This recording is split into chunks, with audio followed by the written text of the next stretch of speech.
বন্ধুরা, এই সার বলতে খোল জল যদি আপনারা 15 দিনে একবার করে দেন, তাহলে আমার মতন এই পদ্ম গাছে 25-30টা করে ফুল ফুটবে, টবের গাছে।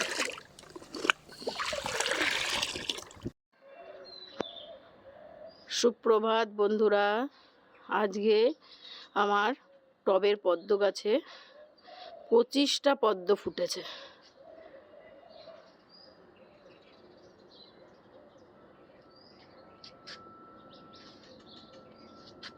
কত পদ্ম দেখুন।